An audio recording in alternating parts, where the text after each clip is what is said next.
work in Nobatek in F4, a French research technical organization, and I act as the coordinator of the BIM4Ren project.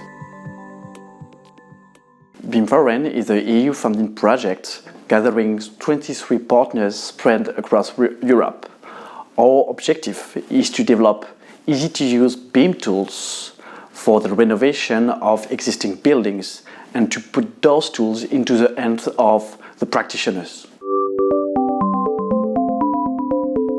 What we want to do is to make the most out of the potential of the digital revolution in order to increase the productivity and the quality of this sector, and in the end to lower the energy consumption of existing buildings and increase the comfort of occupants.